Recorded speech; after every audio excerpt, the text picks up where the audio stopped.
السلام عليكم ورحمة الله وبركاته. اللهم صل وسلم وبارك على سيدنا محمد. أنا جالي فيديوهات من ناس كانت عايزة تعرف إذا كان المشروع ده بيكسب ولا بيخسر.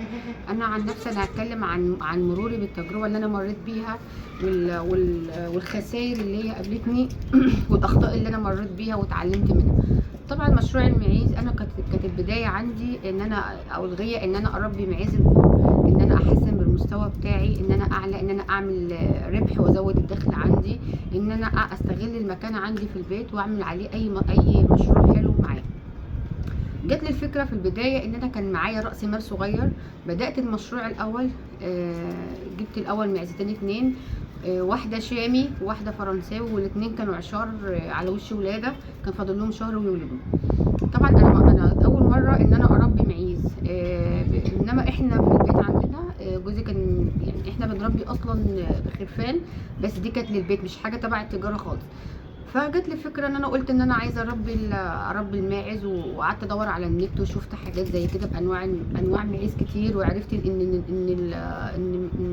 البور ده يعتبر يعني المشروع الوحيد اللي هو بالنسبه للدخل او بالنسبه للتجاره حاجه حلوه جدا يعني.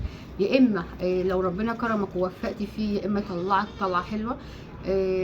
طبعا بالنسبه للخسائر بتاعته بتبقى خبطه جامده قوي وبتزعل، وبتبقى الخسائر بتاعته بمبلغ كبير. انا ما رضيتش اجازف بحاجه عاليه، قلت ان انا اكمل دي اول مره، قلت ابدا بس بمعز، ابدا بالخلايط الاول، ان انا ابدا اتعلم فيها، اتدرب واحده واحده. بدات الاول بمعزه شامي عشار، وجبت معزه ومعزه فرنساوي عشار. كانت الاسعار في البدايه، كانت المعزه كانت عامله 5000 جنيه، الشامي كانت 4000 ونص، والمعزه الفرنساوي كانت عامله 5000 جنيه. طبعا انا ما كانش عندي فكره بردك عن الاسعار، بس قلت ابدا اجرب واخد تجربه واشوف الدنيا تمشي معايا ازاي. طبعا المعيز اول ما ولدت عندي الحمد لله ربنا كرمني، الشاميه جابت نتايتين والمعزه الفرنساوي جابت ذكرين اتنين. بدات ان انا يعني ما بعتش، ما كانش عندي دكوره ان انا اعشر منها. بدات عندي كده، بدات اربي كل النيوتي زي ما هو. الدكوره كنت بذبحها يا اما ابيعها. بدات اطور، كنت باجي عشان ابدا المعيز دي عشان ما عنديش دكوره، او ان انا ما رضيتش اشتري دكر على نتايتين لسه، ولسه المعيز الصغيره عندي لسه على بال ما بتبدا تتعشر بتخش في عمر سنه. طبعا دوره عشار المعيز 5 شهور، وتدي 4 شهور رضاعه، يعني يعتبر بتقعد سنه. المعزه عشان تاخد منها انتاج بتقعد سنه، والخلف بيقعد سنه. جيت ان انا كنت باخد المعيز بروح محافظه تانية، انا كنت ببقى في محافظه وبروح محافظه تانية عند يعني اللي انا اشتريت منه، كنت بودي المعزه بتتعشر برضه، كنت بدفع عليها مبلغ. لحد قلت يعني ابدا واحده واحده كده، ان انا اصرف على المشروع واهتم بيه. وكنت بحصن وكنت بعلف، كنت يعني الحاجه يعني اول حاجه عندي كان العلف ما كانش غالي قوي. العدد ما كانش عندي كبير، فالحاجه ما كانتش بتاكل عندي بمبلغ كبير. كنت انا بحط العلف ده صبح وليل، ما كنتش اعرف ازاي لسه ابدا اكل ازاي، او اظبط الاكلات ازاي. ما كنتش اعرف لسه العناصر اللي انا ادخلها ايه مع الاكل. ما كنتش اعرف ان العلف باستمرار ده غلط، بالذات على الذكوره او النوتي. الذكر ممكن الذكوره اللي هتتعلف عشان لو انا هخرجها تريح، دي يبقى ديت لازم بتتعزل، وان انا بعلفها. في ناس بتغسي وفي ناس ما بتغسيش، انا ما كنتش بغسي ذكوره. انا كان ممكن اعلف عشان ممكن كانت تتباع كده، يا اما مثلا اذبحها لحم. بالنسبه للنوتي انا كنت العلف كنت بحط وجبه علف الصبح ووجبه علف بالليل. كان البروتين ممكن كنت احط 15، وساعات كنت احط بروتين 18. كنت ماشيه على علف معين كده. وكنت ساعات بحط الكلفه بتاعت الحمام، اللي هي لو انتوا سمعتوا عنها، اللي هي بتشيش على دور على غله، على تركيبه كده اسمها كلفه حمام. دي كانت بتديني بصراحه يعني ناتج حلو قوي في التحويل. اول حاجه يعني اول غلط انا كنت بعدي بيه، اللي هو طريقه الاكل، ان ما كانش ينفع ان انا احط علف باستمرار للنوتي، لان النتايه لما كانت بتاكل علف عالي او باستمرار كانت بترفع نسبه السالمونيلا عند المعيز، وكانت ممكن المعزه تليس لدرجه ان هي ممكن ما تعشرش تاني. وده فعلا اللي انا عديت بيه، وده اللي ظهر قدامي بعد كده. طبعا اول حاجه في العلف ان انا لازم لو احط وجبه علف واحده في اليوم اللي هي بالليل. ممكن احط صبح حاجه خفيفه، ممكن احط رده، ممكن لو عندي عيش، وبالذات ما كترش العيش لان العيش بيعمل لكمه، وبالذات في الصيف. لازم حاجه اساسيه ان انا ادخل مع العلف من الوجبه الصبح ومن الوجبه بتاعت بالليل، ان لازم ادخل تحديق او اعشاب ملأ زي القش. القش ده حاجه اساسيه جدا جدا جدا، المعيز بتميل ليه. ولازم ان المعيز بتحتاج للتحديق العناصر، هي الاملاح. ممكن نحط القوالب اللي هي بتاعت القوالب املاح كده، كنت بنحطها للمعيز بتلحس فيها لو ما جسمها بينقص معادن. تاني حاجة الردة أساسية جدا، لأن الردة كالسيوم يعتبر، خاصة لو عندي مواليد أو عندي معيز صغيرة، لازم إن هما لازم أنا ما ينفعش إن أنا أقطع الردة دي نهائي عنهم. تاني حاجة برضك المعيز لما تبقى، عشان ما ينفعش أقطع ولا أمنع العلف خالص، لأن الأمهات لازم أنا برضك أديها علف، عشان خاطر هي لو في أمهات بترضع إن أنا ألاقي ناتج للبن. ما ينفعش إن أنا أقطع علف وأقول المعيز ما بتدينيش لبن. الضر فاضلة، اعلف ودخل العناصر كامله صح للمعزه عندك، هتلاقي المعزه لو هي الام لسه عشار واهتميت بالرعايه بتاعتها في العلف، واديتها العناصر الاملاح والمعادن بوتاسيوم كالسيوم، وظبط في الوجبات صح، هتلاقي الام صحتها كويسه، وطبعا هتلاقي الخلف حلو. تاني حاجه الميه اساسيه جدا، ما ينفعش تقطع الميه باستمرار عنهم، خاصه في فصل الصيف. وما ينفعش الميه تبقى بردك في مكان سخن، عشان ما بتعمل لهمش اسهال ولا تعمل لهم نزله. تاني حاجه لازم يكون عندي مكان التهويه في الصيف اساسيه جدا، لازم يبقى عندي تهويه حلوه، ما يبقاش عندي المعيز معرضه دايما لتيار شمس. ما ينفعش يبقى عندي ان المعيز تبقى متعرضه للشمس باستمرار او درجه حراره عاليه، ممكن يجيب لهم نزله، ممكن المعيز تسهل، ممكن المعيز تموت، ممكن معيز عشار عندك تموت. ده بالنسبه للصيف. بالنسبه لفصل الشتاء يبقى لازم تهتموا بالتدفئه جدا، التدفئه رقم واحد.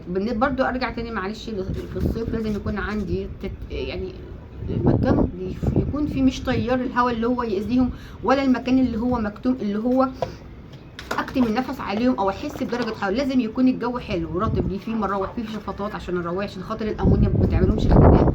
دي حاجه.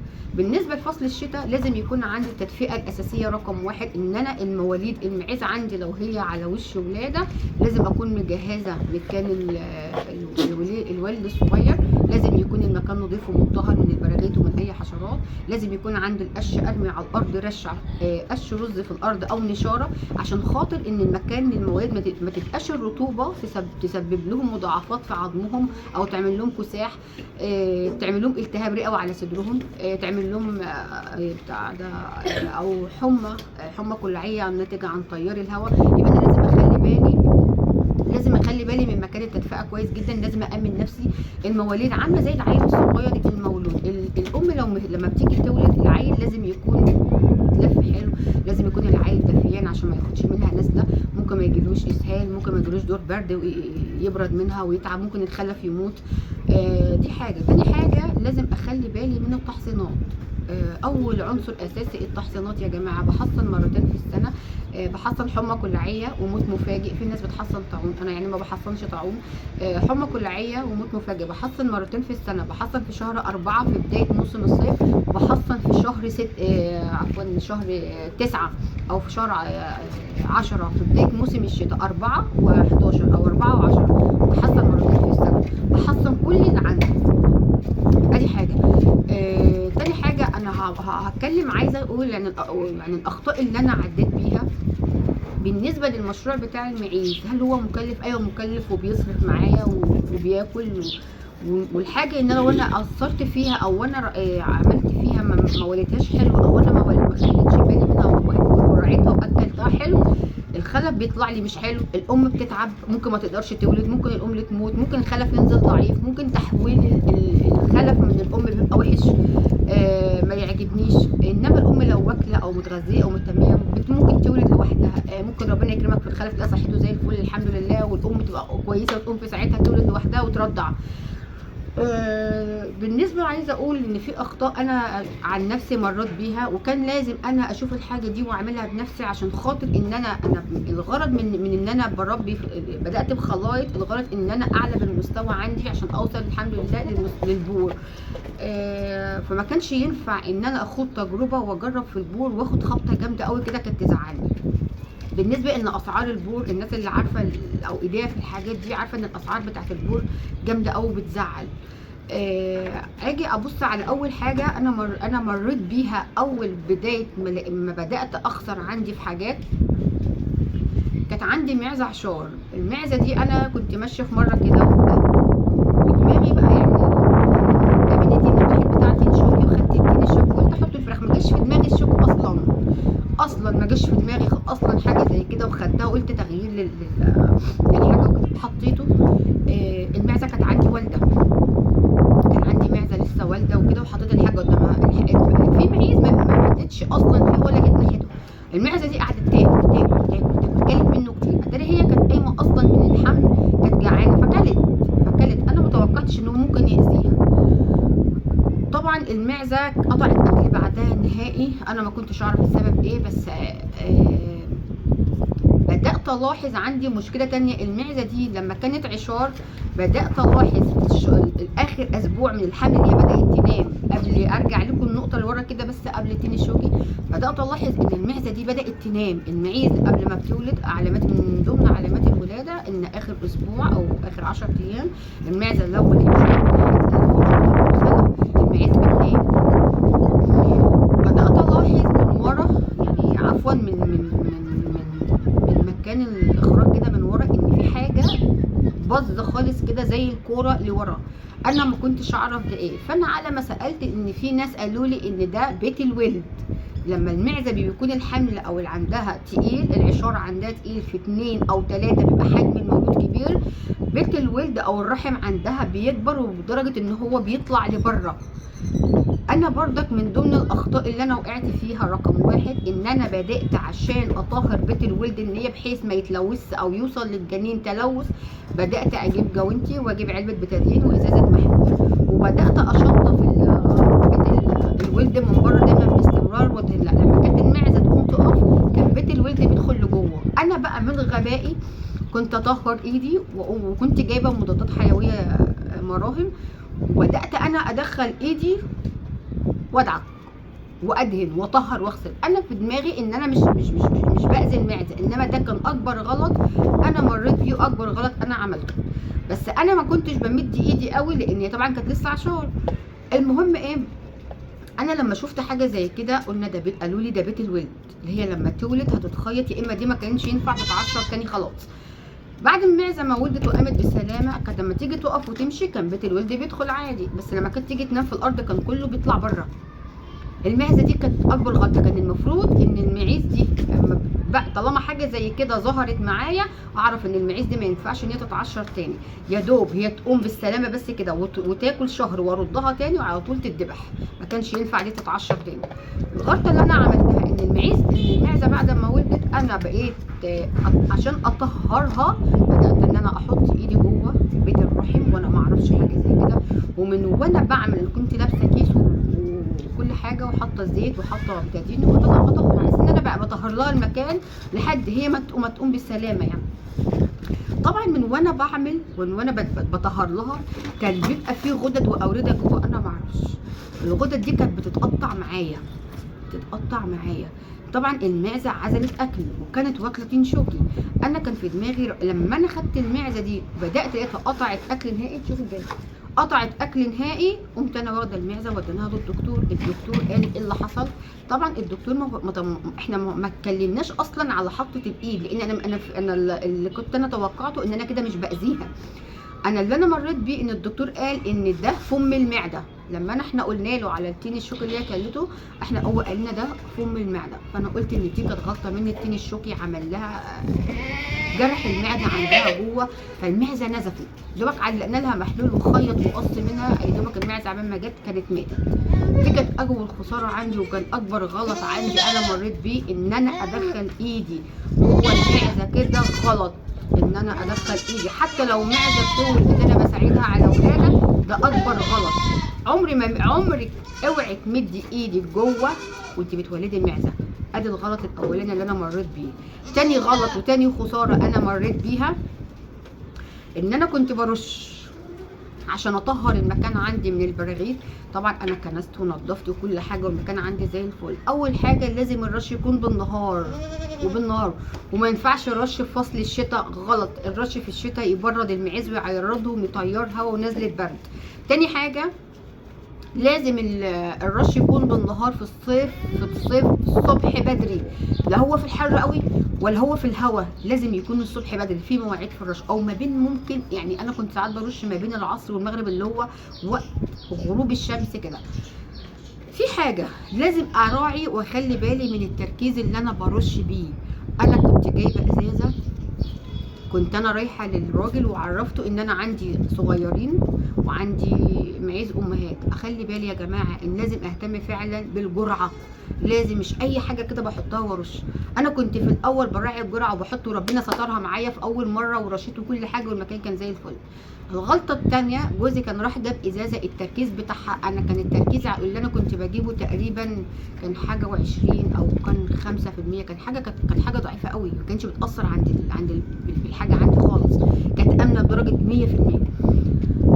واحد اداله ازازه مكتوب عليها تركيز 48%، بس الازازه دي كانت خاصه بالمبيدات الزراعيه او المبيدات الزراعيه، كانت الافات الزراعيه، مش اللي هي عندي بالغنى، لا كانت خاصه بالافات اللي هو يرش حته ارض او يرش حيطه. برضك احنا جوزي جاب الازازه على ان هو المفروض كان يراعي النسبه اللي يحط بيها، بس هو للاسف يعني فكر ان انا لما كانت تركيزه ب 5% او 20% اكبر غلطه، احنا زودنا الكميه حطيناها، يعني غفلنا عن التركيز اللي مكتوب على الازازه. فرق التركيز كان رهيب، كان رهيب. احنا حطينا وطلعنا رشينا في لحظه واحنا بنرش معزه طبت ماتت، كانت عشار في ساعتها كده، طبت ماتت، جالها خناق يا دوبك هي قالت النزعه ماتت. دي كانت في ساعتها ما لحقتش، دي كانت ماتت. بالليل بقى الكارثه الكبيره، وكانت خساره جامده يعني. الحمد لله بس كانت الكارثه الكبيره اللي حصلت. انا بالصدفه طالعه، احنا رشينا خلاص والدنيا زي الفل، بالصدفه طالعه بالليل بقى ان انا عشان احط الوجبه للمعيز، قابلني كان عندي جدي صغير كده، اول ما قابلني لقيته بيريل، لقيت الرياله، اول علامه من علامات تسمم الحاجه الرياله، رغاوي طالعه كده، رغاوي بيضه طالعه من بقه ومن مناخيره، انا ما اعرفش ده ايه. تاني حاجه دخلت ابص، انا المنظر الجديد ما عجبنيش، دخلت ابص على بقيه الحاجه، كان عندي معزه عشار في اكتر من خلف، بدات الاقي البطن بتاعه المعزه الخلف بتاعها بدا يعمل كده زي ايدي كده بالظبط، رعشه البطن بتعمل كده. بردك انا استغربت من حاجه زي كده وما كانش في دماغي ان ده من الرش، انا لقيت الحاجه عندي غريبه. فلما نزلت قلت لجوزي انا لقيت الجدي كذا كذا كذا، ما تعالى كده بص على الحاجه كده. طبعا جوزي فاهم لان هو اصلا كان بيربي حاجه زي كده، اول ما شاف الجدي حاجه زي برضه احنا ما جاناش في دماغنا يعني حاجه زي كده، هو خمن، خد الجدي وجرينا طلعنا رحنا على الدكتوره. قامت الدكتوره اول ما شافت الحاجه قالت لي دي حاله تسمم، الحاجه اللي عندنا، انا كان عندي عدد على السطح، انا كنت بربي من اول سنه بدات فيها بنتين 2، عديت عليهم تاني سنه العدد عندي ما شاء الله بدا يكبر، ما كنتش ببيع اي حاجه لسه، ما كنتش ببيع، كنت انا لسه كنت انا عايزه اكبر عدد النوتي بحيث ان انا لما يبقى عندي عدد ابيع واجمد منه بقى اشتري بقى البور، ان انا ما جازفش بمبلغ مره واحده كده، يعني مبدا السلم واحده واحده وبتعلم واحده واحده. قالت اجري الحق ادي حقن بتاعت السموم، ادي على قد ما تقدر اللي تلحق، الحق بسرعه ادي. بدانا ندي كل معزه 2 و3 و4 و4 حقن لحد ما ربنا سترها معانا. خسرنا في الوقت ده بس كانت معزه واحده عشار، دي كانت حاجه، دي كانت خساره تانية انا مريت بيها. برضو من ضمن الخسائر اللي انا عديت بيها ان المعزه لما تكون والده عندي في الشتاء، والمعزه عشار ولدت عندي في الشتاء، كانت جايبه 3 لا كانت 4، كانت معزه والده 4. المعزه اللي كانت اللي اتسممت دي كانت جالها سقط، كانت المعزه ديت كانت جالها سقط يا ربي، والاربعه كانوا نزلوا ميتين، حتى كان من ضمنهم خلف مش كامل، فانا عرفت ان هي جالها حاله تسمم من الخلف الكامل. اعرف السقط من موت المعيز او موت الماعز ازاي؟ السقط بينزل الخلف غير كامل، بينزل قبل ميعاده، بلاقي المعزه نازله مش كامله، الخلف كان شكله غريب.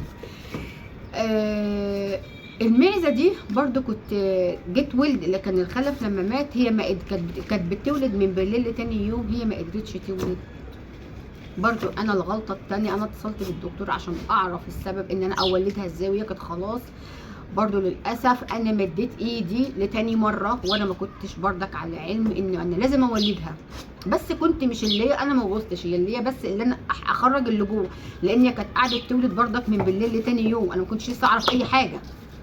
فالدكتور لما اتصلنا بيه قال خليها تمد ايدها تسحبه، والمعزه احنا بهدلناها بصراحه، وبرضك انا لحقتها وقمت كده بحق على طول. بس طبعا المعزه اللي بتبقى واخده علاج دي بيبقى طعمها اصلا مش حلو خالص، واي معزه لازم تكون بتبقى جايه بتبقى واخده حقن بتغير طعم اللحمه، مش زي اللحمه الحاجه اللي بتبقى بصحتها مش واخده اي حاجه طبعا، او معزه زي كده لازم اصبر عليها. بس الحاله اللي انا عدت عليها زي دي، دي كانت داخله في مرحله تسمم اصلا، كانت ميته، فالحمد لله تجارب بنعدي بيها. تالت حاجه من ضمن الخسائر، يبقى كان اول حاجه عندي الرش، تاني حاجه عندي الاكل، تالت حاجه الايد، دخلت الايد دي غلط برضو من ضمن الاخطاء اللي انا مريت بيها. انا كان عندي معزه، من علامات الولاده يا جماعه ان انت لو انت بتربي وعايزه تعرفي المعزه دي قربت تولد ازاي ولا لسه بدري عليها، المعزه بتقعد 5 شهور بالظبط. انا لما باجي احسب لها انا ما مش عارفه الميعاد طبعا، مسكت الاشهر او مسكت الحمل اول امتى، دي حاجه انا ما بعرفهاش، دي حاجه بتبقى في علم الغيب يعني، الله سبحانه وتعالى بيبقى في حاجه زي كده. انا ببقى حاطه 15 يوم بدري قبل الولاده، وبحسب لها 10 ايام بعد الولاده، يعني انا بحسب لها ال5 شهور، والخمس شهور بقدم عليهم 10 ايام او 15 يوم قبل ميعادهم، قبل الميعاد اللي هي دخلت فيه الجدي بحط لها 10 ايام، وبعد ال5 شهور بدي 10 ايام كمان قدام، يبقى انا بحط في حسابي 20 يوم قبل ال5 شهور و10 ايام بعد ال5 شهور. وببدا في الاخر الاحظ ان الضر بدا يتملي، هو ممكن الضر يجهز في اسبوع، ممكن يجهز قبلها ب3 ايام، ممكن يحضر يعني بيحضر قبلها بساعات، بيتغير حجم الضر كل ما ميعاد الولاده بيقرب، الضر بيحضر معاكي على طول، دي تعرفي ان ميعاد الولاده قرب. تاني حاجه من علامات الولاده تلاقي المعزه بدات تنام في اخر شهر، اخر شهر واخر اسبوع بالذات خلاص بتبقى المعزه تماما نايمه. ده لو هي في حاله ان هي عشار في اكتر من خلف واحد، خلفين 2 أو 3 دي بتنام تماما، يا دوبك بتقوم تاكل بالعافيه. تالت حاجه بردك من علامات قرب الولاده او علامات اليوم الولاده ذات نفسه، الاقي المعزه بدات تئن، بدات بتحزق، علامات الحزق بتنام معاه، فتحه الرجلين بتبقى نايمه، بتبقى فاتحه رجليها، بتفتح رجليها اللي هو على عفوا يعني علامات الحزق عندها، اعرف ان دي علامات ولاده. ساعتها انا بدي حقنه بسم الله الرحمن الرحيم الاوكسيتوسن، بدي حقنه الاوكسيتوسن دي بتزود الطلقه عندها عشان تساعدها على الولاده. في معيزه عندي كانت بتحتاج الحقنه لما بتطول، بالتالي طبعا ما اعرفش انا اولد معيزه ازاي، فكنت بفضل قاعده جنبها وكانت بتطول معايا قوي. اول ما ببدا الاحظ مثلا ان المعزه بينزل من ورا كده اللي هو الحبل السوري او افرازات الولاده اللي هو المخاط بيبقى نازل كده، اعرف ان هي علامه ولاده. اول ما ابدا ان انا ابدا اشوف الاحظ حاجه من الجنين بتبان من ورا، انا ببدا اشد مع المعزه من الرجلين او من الراس اللي ظهر قدامي عشان مساعدها على الولاده. اول ما بتظهر حاجه قدامك شدي، ما تخافيش وولديها عادي. عشان تعرفي اذا كان في البطن حاجه ولا لسه، ارفعي البطن من تحت. طبعا انا يعني ممكن انت تكوني عامله سونار، لو انت شاكه في المعزه اصلا ممكن تبقى عامله سونار من قبلها من اول الشهر الثالث مثلا او الشهر الرابع، ببقى عامله سونار عشان اعرف بطنها ايه، عشان انا ما افضلش قاعده جنبها فتره طويله. ممكن يبقى وضع الجنين اصلا غلط او وضع الجنين صعب، ببقى مش عارفه ان هي في بطنها 1 ولا 2، فممكن تتاخر. دي حاجه من ضمن علامات الولاده، او في حالات انا مريت بيها. كان عندي معزه كانت عشار في 4، ربنا يبارك للي خدها يعني، ربنا يبارك له فيها. المعزه دي كانت والده 4، الام ما كانتش استحاله ان هي تقوم الا 4، كان ممكن تقوم 1 بس، يعني تقوم جدي 1 او معزه واحده بس، لان هي قايمه 4 الا 4 سافتين المعزه، كانوا نسفوها. المعزه كانت خلاص ما عادش فيها اي حاجه، كانت عباره عن هيكل عظمي. فعشان ترضع بردك دي مش هتلاقي حاجه في جسمها ان المعزه اصلا تبدا تسحب منها غذاء. فالام دي كانت عايزه، فالخلف انا بدات اساعد مع الخلف، ادخل لبن صناعي، لبن بقري. اللبن البقري ده اللي بينجد الخلف معاكي. ما تسيبيش الحاجه جعانه، ما تسيبيش الحاجه للام، لو الام انت شايفاها ضعيفه مش قادره ترضع، ما تسيبيش الحاجه تفضل تسحب الام، يبقى انت خسرانه المعزه، يبقى انت حرام عليكي بتهلكي في حاجه ميته اصلا. فانا لما كان عندي معزه زي كده، كان عندي معيز تانية كانت والده قبل. انت لو عندك معزه كانت بترضع او معيز لسه كانت بترضع بس ما تكونش والده في لبن سرسوب، ما تجيبيش يعني لو هي يعني كانت في معيز والده قريبين من بعض لسه لبن عندها لبن سرسوب مع خلف لسه مولود، بدات ادخل الخلف يعني يرضع معاهم عادي، يشد بس المعيز عشان ينطرهم او ان هو يديهم مناعه. ما يبقاش عندك معيز كبيره يعني عدت لبن السرسوب او عمرهم شهر واجيب معيه واجي ارضعهم من ام لسه والده اديهم لبن سرسوب، ده غلط، ده يتعبهم يعمل لهم نزله ودخلت في مشاكل تانيه ممكن الخلف يموت منك. انما لو عندك خلف لسه مولود عادي ممكن تدخليه تحت اي ام تانية بترضع، تدخلي لبن بقري معاكي. اللبن البقري ممكن لو لبن جاموس تخففيه بالتلت والتلتين ميه، بس يستحسن البقري عشان ما بردك ما يعملكيش مشكله ولا يعمل لي ولا يعرض لي اسهال ولا يعمل لك نزله. لبن البقري وبردك لا يغنى عن لبن الام. انت لو هتدخلي معزه تعزلي الام بحيث ان الضر بتاعها يملى يجهز او يحضر اللبن معاكي، وتدخلي لو كل مره تدخلي معزه تاخد يعني تسحب مناعه او ان انت ما تقطعيش عنها لبن الام، ما تحرمهاش من امها. دي حاجه. انت لو سبت الخلف من غير ما تدخليه لبن صناعي وهو جعان الخلف هيموت منك. دي حاجه. تاني حاجه احنا كنا بنعزل الخلف الصغير من بعد عمر اول اسبوع كده او اسبوعين، يعني بدا ما يبدا يشد مناعه كده كنا بنعزل الخلف الصغير ده لوحده والامهات لوحدها. بالذات المعيز في ان في امهات بتبقى مولوده او بعد ما بتولد بتبقى اصلا ضعيفه جسمها قليل، وفي معيز دي بتبقى ممكن تكون والده عدد، ومعيز بتبقى ممكن ما شاء الله بتبقى كبيره جسمها حلو تبقى جايبه مثلا حته واحده فبيبقى اللبن عندها فايض.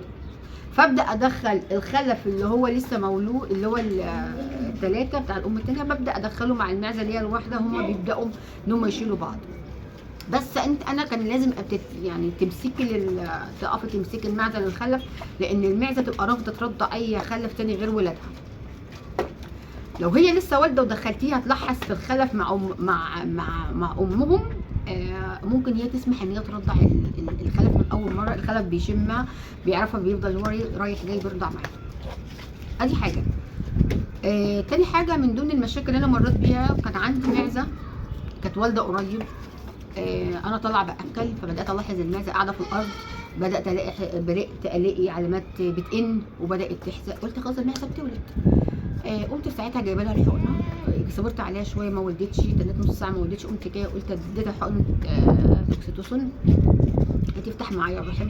ما شفتش اي افرازات، ما نزلتش اي افرازات، ما شفتش اي حاجه بينت لي ان الرحم فتح، بس اللي قدامي علامات ولاده انا عارفاها قاعده بتحزق ومش قادره ومفيش حاجه بتخرج، معنى كده ان الرحم لسه ما فتحش. بردك صبرت عليها، كان من بعد توقيت العشاء، كان تقريبا من الساعه 8 او 9 لحد الساعه 1 بالليل والمعزه ما ولدتش وما فتحتش. قلت سبب ريحتها، اديت لها حقنه طلق تانية اللي هي الاوكسيتوسين تانية، بردك لحد تاني يوم العصر بردك المعزه الرحم ما فتحش. بس انا بدات الاحظ ان البطن اتنفخت، بدات الاحظ ان الضر بدا يتصفت يقل، بدات الاحظ ان المعزه غريبه. نفخه البطن انا شكيت ان الخلف مات، وكان في بطنها 2، يعني انا ما كنتش عارفه اذا كان ده 1 ولا 2، انا مش عارفه لان المعزه دي انا ما كنتش عملت لها سونار، فما كنتش اعرف ان بطنها خلف ولا خلفين 2. انا قلت اديني معاها بحاول. فضلت معاها لتاني يوم بالليل، مفيش اي حاجه ظهرت والمعزه قاعده تعبانه ومش قادره. قمت جايه لابسه جوانتي بجسش ايدي، انا الغلطه اللي كنت بحطها كلها ان انا كنت بدخل ايدي كلها، ده غلط. فانا بدات اعرف ان دخلة الايد بتبقى لحد فين، ان انا ادخل بس صبعين 2 لتحت، ان انا ادخل ايدي بس كده لتحت اجس ان في حاجه قدامي ولا لا. ما لقيتش اي حاجه خالص ولا لقيت اي حاجه، بدات اجس ايدي بالراحه بردك لحد جوه كده بالراحه. انا اتعلمت من دخلة ايدي المرتين اللي فاتوا ان انا احط ايدي ازاي، ولازم ايدي تبقى كلها متعاصه زيت اكل، زيت بروفين، زيت برافين، اي زيت عندي. ومش بدخل ايدي كلها، ده انا ممكن ادخل صابع او صابعين ان انا بجس بس الرحم اشوف معايا اي حاجه مقابلاني. انا دخلت ما لقيتش اي حاجه مقابلاني، خلاص عرفت ان الرحم ما فتحش معايا. فانا قلت ان انا استعجلت على الولاده او ان في حاجه، بس برضك ما فيش، المعزه تعبانه، ما انا لازم الحق، ما انا سبتها ان الام هتموت.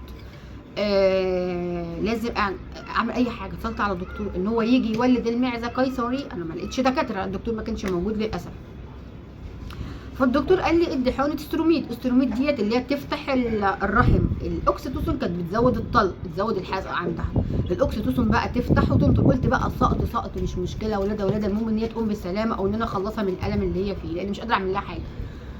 خدت حقنه الاستروميد، بدات الاحظ ميه بني كده، بدات ريحتها مش حلوه تخرج، بدات تنضف بطنها، وبرده عماله تحزق، والحزق عندها شديد، وهي برده مفيش حاجه عايزه تطلع معايا نهائي.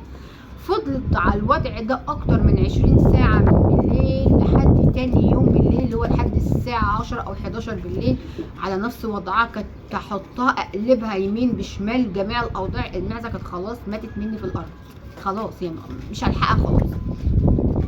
على بال ما جبنا الجزار وقلنا نفتح بقى نشوف اصلا كان سبب المشكله ايه، نشوف هي حالتها كانت اصلا وصلت لايه.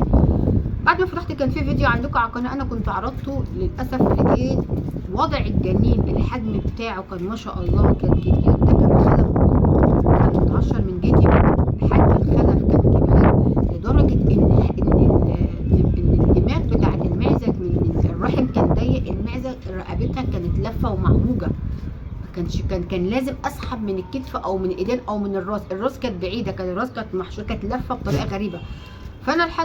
فكان صعب، وكان من المستحيل ان انا اخرج معزه، واللي كان من الصعب كان من رابع المستحيل هي كانت تحزق. انا كنت بدات اظهر اول ما مديت ايدي ووصلت للرجلين شديت، بس شديت ايه؟ كنت انا شديت الرجلين اللي ورا. انا حاولت ان انا ادور على راس، انا لقيت الراس يعني كانت قريبه، بس انا صعب ما خرجتش، والرحم ما فتحش، ده كان صابع يعني، اللي كان بيعدي كان صابع واحد ما كانش ايد. فطبعا ما كنتش اعرف ان الرحم ما فتحش. فدي كانت صعبه، دي كانت من ساعتها ودي تاني غلط انا، او اول مره اتعلم حاجه زي كده عدى عليا. دي كانت عايزه دكتور يولد قيصري كان يفتح في ساعتها. دي كانت برضك غلطه من ضمن الغلطات اللي انا استنيت عليها. كان الخلف مات، وكان وضع الجنين كان كبير، وكان وضعه اصلا كان لافف، ما كانش وضعه مظبوط. بس الخلف لو كان صاحي اصلا كان هو لف في حاله الولاده، كان هو بيلف نفسه، المفروض ان هو بينزل معايا، هو ما لفش. فلحد دلوقتي انا برضك ما كنتش اعرف ان سبب المشكله بتاعت وفاه الجدي ايه. بس لاحظت حاجه، ان انا عندي المعيز بتاعنا، ما انا كنت قبلها بيومين 2 بالظبط كنت مديه تحصينات، كنت محصنه حمى كلاعيه وموت مفاجئ.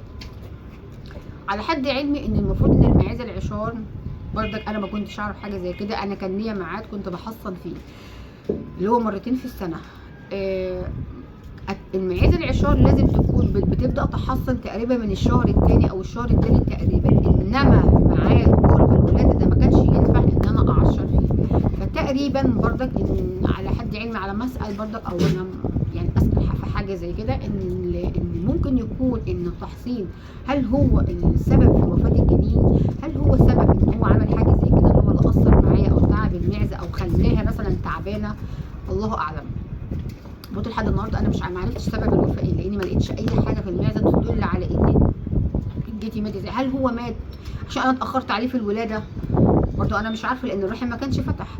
انا ما مديتش ايدي عشان انزف، المعزه ما نزفتش قدامي ولا نزلت اي حاجه. فانا الله اعلم يعني، الحمد لله خير مقطوع منها النصيب، الحمد لله قدر الله ما شاء فعل. دي كانت برضك من ضمن الاخطاء اللي انا مريت بيها، ان انا بعد ما لو انا استنيت على المعزه، ان انا ممكن برضك ما استعجلش على المعزه لحد ما اشوف بعيني الافرازات اللي بتنزل بتدل على علامه، او اي دم نازل افرازات منها بتدل على ميعاد الولاده في نفس اليوم. غير كده انا ما اديش لا حقن ولا ادي اي حاجه ولا اقرب منها. انما انا في حاجات تانية بتظهر قدامي، ان المعزه بتقل، ممكن يكون تسمم حمل، اخد بالي من تسممات الحمل يا جماعه. وممكن يكون المعزه جالها اجهاد حراري فمات، الخلف مات. برضك انا مش عارفه اذا كان هو من التحصين ولا اجهاد حراري ولا تغير جو، برضك انا ما اعرفش، قدر الله ما شاء فعل. دي كانت من ضمن المشاكل التانية اللي انا مريت بيها. برضو اخد بالي من حاجه كمان لما اجي اشتري معيز يا جماعه. حاجه برضك اخد بالي منها، ان انا لما اجي انقل معزه من مكان لمكان تاني، او من بلد لبلد، ما اعرضهاش لتيار هواء، ما اعرضهاش، ما نقلهاش في عربيه مفتوحه كده، لا بالليل ولا بالنهار اللي هو فيه سقعه ولا بالنهار اللي هو فيه شمس. لازم بدي حقنه النقل عشان تغيير المكان. والاحظ ان لما باجي الحيوان لما بيغير مكانه، ايه بابا المكان لما بيغير مكانه بيقطع الاكل، ما بياكلش ممكن لمده 3 ايام ما بياكلش لحد ما يبدا يتعرف على المكان واصحاب المكان. ده امر طبيعي. ممكن حاجه برضك اخد بالي منها للحيوان، ان لما الاقي حيوان عندي قطع اكل او اكل لازم اخد بالي. اقعد يا بابا. لما بيقطع اكل اول حاجه اخد بالي منها ايه درجه حراره الحيوان. مفيش اي اعراض ظهرت عندي، ممكن يبقى سخن حبه حراره عاديين، اقوم جايه مديله مثلا اي حقنه خفض حراره. انا ممكن اتعامل مع الحيوان يا اما بعلاج بشري عادي، وممكن اتعامل بعلاج بيطري عادي. ممكن ادي حقنه كتوفلام، حقنه ألفين خفض حراره اللي هي البشري، اي حاجه. درجه الحراره عاليه بدي حقنه خفض حراره واستنى عليها. ظهر اسهال، ظهر كحه، ظهر اي اعراض ببدا اعالج المشكله. ما ظهرش حاجه ممكن يعني تاخد حقنه مسكن اجهاد برضو حراري او نزله برد او نزله معويه خفيفه. بدي اي حاجه خفيفه كده وخلاص عادي مفيش مشكله ويبقى الامر طبيعي معاكي. في حاجه برضو تانية ضمن الاخطاء، يعني افتكر عندي خسائر اخد بالي من العلف يا جماعه. اني عندي معيز قعدت معزه عندي من كتر العلف والسالمونيلا اللي انا اديتها لها المعزه ليست ما عشرتش تاني. المعيز لما بتليس وتعشرش خلاص ما تستنيش عليها بتطلع لحم.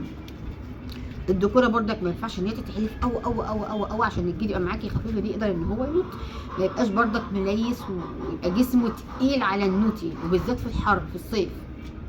ادي حاجه برضو. رابع حاجه الحوافر بتاعه المعيز. اهم حاجه الحوافر اصل الحوافر يا جماعه، اصل الحوافر. انا برضك كنت بسيبهم، ما كنتش اعرف السبب الرئيسي للحمى الكلاعيه. الحوافر، الحمى الكلاعيه الحيوان ممكن يتعب ويجيله حمى كلاعيه ويموت منك بسبب الحوافر لازم تتظبط في الصيف، لان هي المكان الاول والاساسي لنقل الطفيلات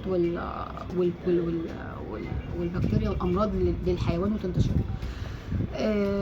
برضو بسم الله الرحمن الرحيم. لما بيكون عندي بسم الله الرحمن الرحيم الخلف لما يبدا عندي من اول عمر الشهرين او من عمر شهر، من عمر شهر وهو بيرضع، تكون حاطه له رده يبدا يسفسف يتعلم الاكل من عمر شهر. بعد ما هو بيرضع جماعه تبقى انت حاطه الرده قدامه بيبدا، ومن قبل كده تبقى الرده برضك انا بحط الرده من شهر تقريبا بيبدا يتعلم الاكل واحده وما تقطعيش الرضاعه. كل ما الخلف ما بيشبع رضاعه معاكي 3 شهور او 4 شهور بيديكي خلف حلو. لما يكبر بيبقى جسم حلو جسم سليم، يبدا لما يجي يحمل يديكي خلف حلو، المعده تبقى صحتها كويسه.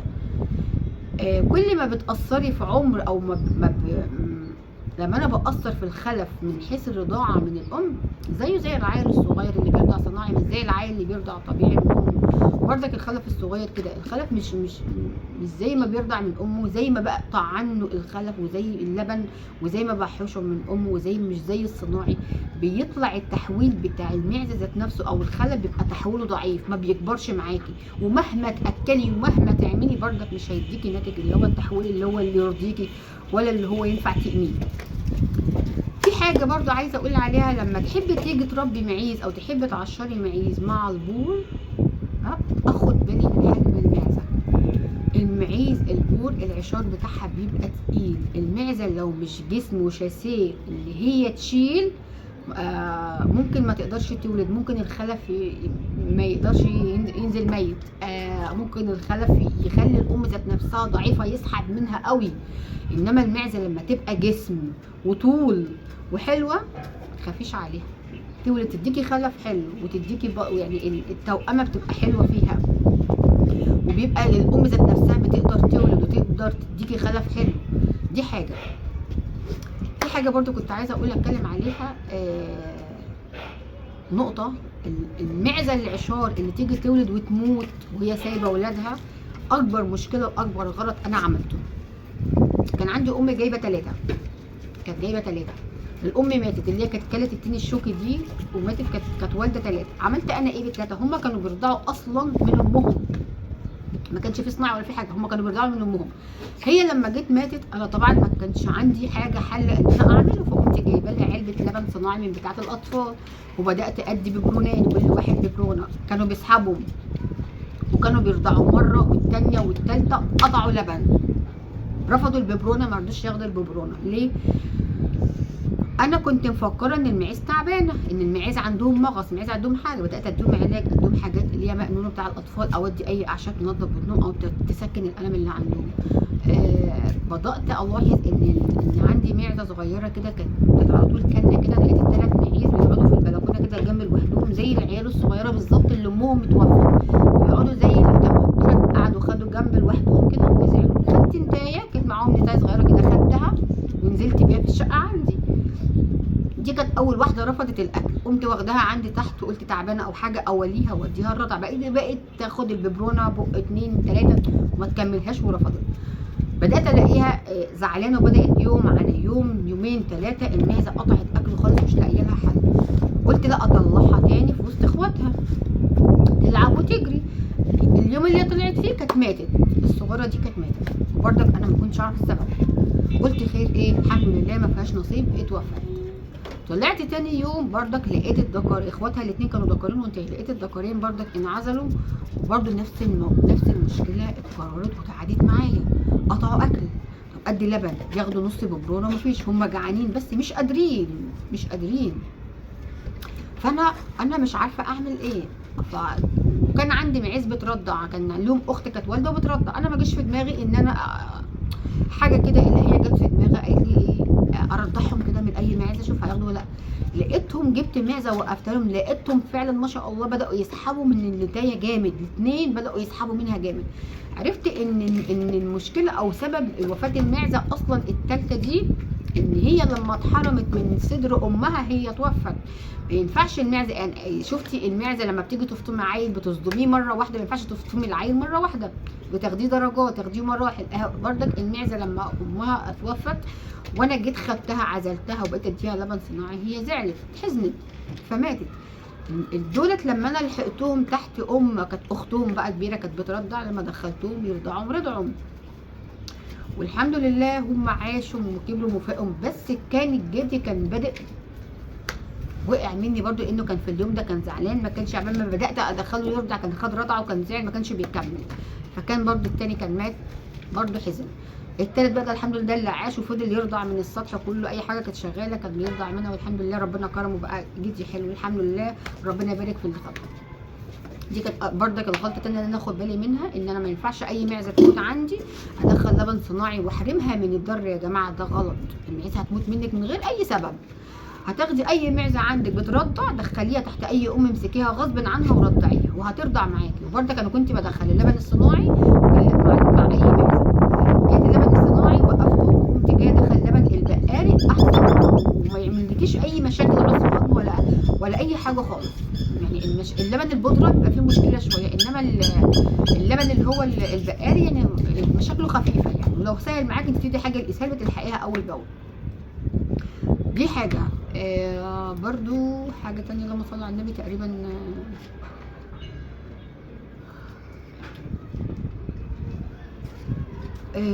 كان حصل كان عندي جدي برضو كان داخل عليا عيد، وكان في جدي ان احنا هنضحي بيه. الجدي ده كان دخل عليه جدي تاني كسر رجله. الجدي ده ما كانش خد اي علاج، هو كان طالع اصلا اضحيه. الجدي ده خد خبطه في رجله اتكسرت لدرجه ان هو كان نايم بيتألم في الارض مش قادر ان هو يقف. وطبعا كان تاني يوم مش العيد، يعني لو كان العيد كنا لحقناه سيبناه الصبح وضحينا بيه، انما هو للاسف كان عاد كان فاضل يوم هو الوقفه، كان لسه الوقفه. لما جبت له الدكتور ذات نفسه ما رضيش يديله اي علاج، لانه قال ما ينفعش انا ادي حاجه علاج وهاجي اذبحها بتغير طعم اللحمه. فانت لو هتذبحي حاجه او في حاجه هتذبحي ممنوع تدي اي علاج، لان اي حاجه فعلا بتخلي طعم اللحمه بتاعتها مش حلو. انما الحاجه السالمه هتذبحي او هتحصني قبل الذبيح تقريبا على الاقل 3 اسابيع او شهر او 20 يوم على الاقل، على بال الحاجه ديت ما تكون اتفرزت او اتسحبت من الجسم. كانت في واحده كانت بعتت لي سؤال، كانت بتقول لي انا لو حبيت ابدا حاجه زي كده ابدا ازاي؟ انا لو كنت متابعاني انا عايزه اقول لك ان انا عن نفسي انا يعني كانت البدايه عندي، مش البدايه اللي هي الفكره لما جات لي برضك، مش اللي هي الفكره ان انا اكبر وان انا اعمل. انا خدتها ان انا قاعده في بيتي وان انا عندي سطح، قلت استغل المكان. ابتديت بمعزتين 2 خلايط. ممكن تجيبي جيل الاول برضو عادي، ممكن تبداي بجيل تاني، ممكن تجيبي شوامي وجبتهم عشار. ممكن تجيبوهم فاضيين وتعشروهم عند اي حد بالجيل اللي يعجبك، طبعا اول جيل زي تاني جيل مش مشكله، ممكن توديهم وتجربي وتحاولي فيهم وتتعلمي فيهم.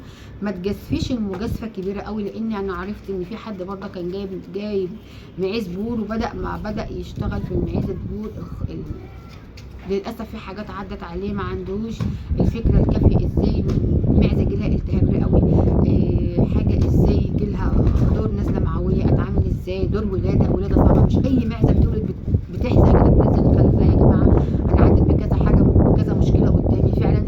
الخلف مش لو انت ما عندكيش الفكره ازاي تولدي ازاي مش هتعرفي. ممكن الخلف يموت منك، ممكن الخلف لو بيولد مش هينزل يبرد منك. لازم المعزه اول ما تولد تاخدي الخلف تحت منها على طول، ولازم تكوني مزوده الاضاءه مزوده التهويه. تاخدي بالك ان في قش يبقى على الارض او اي حاجه فرداه، ما تخليش الخلف كده على الارض. ما تاخديش الخلف من تحت امه في ساعتها، لان انت لو خدت الخلف من تحتها كده مش هتلحسوه ولا مش هتيجي ناحيته ولا هترضعه نهائي نهائي. تاخدي الخلف تحت منها على طول، تشمه وتلحسه وتعرف عليه، هترضعه وهي تتولاه. هتفضلي جنبها ترضعي في السرسوب ده، معلش على الاقل كل ساعتين تطلعي تخلي المعده تحت تسحب السرسوب لمده 3 ايام. هتيجي على نفسك شويه، تطلعي المعده مره واثنين لحد ما تلاقي الخلف بدا يقف لوحده، الام بدات تسحبه تحتها وان هو بدا يروح يرضع لوحده، فخلاص توكلي على الله سيبيهم يعني هي بتتوليهم. تاني حاجه انا لما بدات دلوقتي لما بدات اكبر العدد عندي خلاص، بدات ان انا امشي، لان بدا العلف زياده الاسعار علت التكلفه قوي في العلف عندي. بدات كنتش عارفه ان انا اغطي الالتزامات الحاجه اللي عندي، فانا بدات امشي الديكوره تمشي. الخلف اللي بيطلع عندي جسمه قليل انا بدات امشيه ما بدخلوش. بدات انا برضك اجمع مبلغ في جمعيات لحاجات بسيطه كده امشي. بقيت ابيع حاجات من عندي وجمعت لحد ما جبت الذكر عندي. ما بدا يبقى عندي عدد نوتي انا جبت الذكر وخليته عندي، وبرضك انا ما دفعتش فيه مبلغ مره واحده. انا بدات ابيع من الانتاج اللي او من مكسب الحاجه اللي عندي اللي طلعت، وبدات انا اجيب منه فيه. فانا لو جيت ابص الخسائر اللي انا مريت بيها، ايوه انا خسرت كتير، بس الخسائر كانت علام، والعلام مش ببلاش. مش هينفع اروح اجيب معزه معلش ب 20 ولا 30 الف جنيه اتعلم فيها تيجي تموت، او ما اروحش اجيب جدي ب 30 40 الف جنيه ويجي يموت عندي وانا اقف اتفرج عليه مش عارفه اعمل بيه حاجه، ولا اذبحه احط عليه سكينه واكله. ما ابو 20 زي ابو 10 زي ابو 5 صغير، في بس كل حاجه ولا سعرها. انا بدات مشروع وبدات حاجه اتعلم فيها. عايزه تتعلمي لسه وعايزه تاخدي التجربه، ابدأي بحاجه صغيره، ابدأي بحاجه، اشتري معزه بخلفها، اشتري معزه عشار تولد عندك. ابدأي واحده. يستحسن ما تشتريش معزه لبنيه تكون لسه اول بطن، يستحسن المعزه اللي تكون تاني بطن، يكون الرحم عندها وسع، ما يكونش في مشاكل عندها في الولاده. خدي بالك من ضرع المعزه. لما تيجي تشتري معزه يكون الضرعين شغالين، عشان لما تيجي تولد عندك عدد ما تحتسيش في اللبن، ما تحتسيش في الخلف، تقدر هي ترضعهم تديكي خلف حلو. تاني حاجه انا ما بدات الاحظ ان عندي، لو شفت الفيديوهات بتاعتي القديمه اللي انا كنت عارضاها تلاقي عندي معيز خلاط كتير قوي.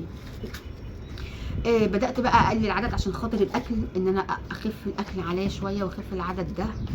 عايزه ارفع بقى المستوى بتاعي. انا قعدت في المجال ده 4 سنين علام، حبيت ارفع المستوى بتاعي شويه، احسن، ابدا ادخل البور عندي، بدات ادخل الخلايط عندي. الخلايط بقى كانت عندي بدات تمشي، بدات امسك الجيل الثاني، دخلت عندي الجيل الثالث الحمد لله، دخلت عندي الجيل الرابع اللي هي حاجه زي كده ما شاء الله، دخل عندي الجيل الرابع. بس للاسف كان الجدي اللي عندي يعني توكل على الله كان توفى بسبب التهاب رئوي، برضه كانت مشكله عدت عليا، بس انا الحمد لله كنت لسه فهمت حاجه زي كده. الحمد لله بفضل الله. ربنا بدأ يكرمني بخلاط عندي. في حاجة أنا حابة عايزة أتكلم فيها، إن المعيز اللي بيبقى داخلها بلدي ما كنتش أعرف حاجة زي كده برضو. أخلي بالي من الودان بتاعة المعزة اللي بيبقى فيها تانية، أعرف إن دي بيبقى داخلها نسبة بلدي. معيز الودان المتنية بيبقى داخلها نسبة معيز بلدي. المعيز بتاعة البول بتبقى لها مواصفات معروفة، الودن العريضة القصيرة، الوش المدور، فتحة الصدر العريضة، كده يعني بقى حاجات كتير يعني. فانت لو عايزه حابه تكملي المشروع ده وحابه تبداي فيه زي ما انا قلت لك، توكلي على الله وابدأي بحاجه بسيطه، يا تجيبي المعزه بولادها، يا تجيبي المعزه تولد عندك عادي معزه عشار، وابدأي جربي فيها. ما تفتحيش الفتحه مره واحده عشان ده هيخسرك جامد، لان يا جماعه مش التربيه بالسهل. واول حاجه النظافه، تاني حاجه الميه، تالت حاجه الاكل لازم تواظبي على الاكل، رابع حاجه لازم الاعشاب المالئه، لازم توفري قش الرز اساسي. ممكن تدخلي تبن ربه زي ما انا كنت بدخل عادي مع الاكل. ممكن احط كلفه حمام بروتين 18، ممكن تحطي بروتين 15، ممكن تحطي كلفه حمام زي ما انت عايزه.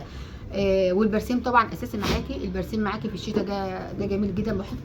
كنت بدخل الصبح برسيم ووجبه علف بالليل. برضه دي حلوه، دي للمعزه اللي هي العشار او الجديان، برضه عادي ما يزعلكيش. واللي عايز يعمل حاجه زي كده بتمنى من ربنا ان هو يوفقني في مشروعي في حاجه زي كده، وان هو يكبر، وان انا يبقى عندي مزرعه جوه حلوه. واللي اول مره يشوفني واللي اول مره يتابع القناه بتاعتي يا ريت يدعمني، لان انا عامله قناه بقدر من خلالها. انا ما بنزلش سوق طبعا، احنا ما بننزلش اسواق. انا عملت القناه دي كانت الاول كانت روتين، بس انا ما حبيتش حاجه زي كده، لان انا ما كنتش دخلت لسه التربيه ومجال المعيز. انا لما جبته بدات اسوق الحاجه بتاعتي عن طريق القناه، ما خليتش حد يسوق لي حاجتي. بالنسبه للنظافه وتربيه الحاجه، انا بولي حاجتي بنفسي انا وجوزي واولادي معايا برضو. ما جبتش عمال، ما دخلتش اي حد غريب خالص يعمل لحاجتي ولا يولي لي حاجتي. حاجتي بدعى فيها بايدي، وكان عندكم كذا فيديو انا بنظف المكان بايدي وبنرشه. وبالنسبه للعلف جوزي اللي بيطلع لي العلف، احنا اللي بنعمل حاجتنا بايدينا. فان شاء الله ربنا يكرمنا ويوفقنا يا رب باذن الله، ولكل مجتهد نصيب، وقدر الله ما شاء فعل. والحمد لله على الخسائر اللي انا خسرتها، هي زعلتني بس الحمد لله هي علامه. بالنسبه للمرحله الثانيه قدام، انا دلوقتي بفضل الله لو قدرت ان انا ادخل البورة عندي هدخله وانا مش خايفه. ان انا الحمد لله بدات اخد خبره كبيره. اتعلمت من ناس حواليا، واتعلمت من النت برضك ان انا بقرا معلومات. اتعلمت باخد معلومه من دكاتره، باخد معلومه من مربين برضك كويسين وشاطرين لهم خبره كبيره قوي في المجال. مش بقول الفضل مثلا بيرجع ليا بعد ربنا سبحانه وتعالى، بيرجع لناس ثانيه معايا. ما اتعلمتش لوحدي من دماغي، ولا انا افتكست معلومات، ولا انا كنت بمسك الموبايل واقعد اقرا معلومات من على جوجل، واسمع يوتيوب، واسمع قنوات، واسال ناس، واقرا مثلا في جروبات انا داخله عليها. بلاقي مثلا لما حد بيعرض مشكله، يا جماعه عندي مشكله كذا، انا بقرا جميع الحلول. مش بفوت او ان انا لا، انا بخش بقرا المشاكل اللي بتقابلهم، واقرا الحلول.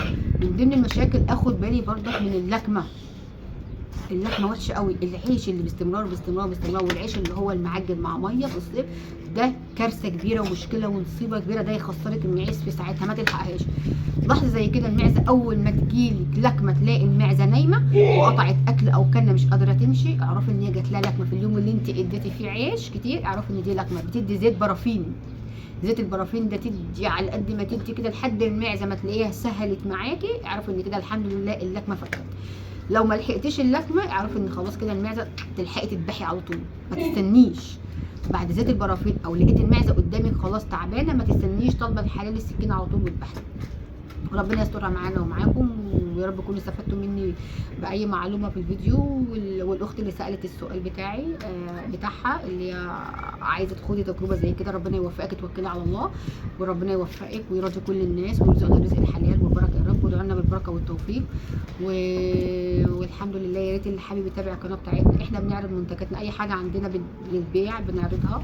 اي حد حابب يبيع اي حاجه يبعتها لنا، مثلا الارقام موجوده عندكم على صفحه القناه، ممكن تبعتها لنا على الواتس واحنا نرفعها على القناه. لحد عايز يبيع حاجه احنا ممكن نرفعها على القناه نبيعها له بارقام تليفونه. حط رقم تليفونه هو ويبيعها له، وربنا يكرم ويراضي الناس كلها يا رب، اللهم امين. ويوفقني يا رب في المجال اللي انا ابتديته، ويرزقنا بركه، ويرزقكم كلكم الرزق الحلال والبركه، ويسترها معانا ومعاكم يا رب، اللهم امين. ولو تنسوش تعملوا اشتراك وتعملوا لايك للفيديو لو اول مره تشوفوني وحابين تتابعوا القناه وتدعموني عشان اقدر ان انا اكبر المزرعه بتاعتي وبيكم. متنساش تعمل لايك واشتراك للقناه. والسلام عليكم ورحمه الله وبركاته.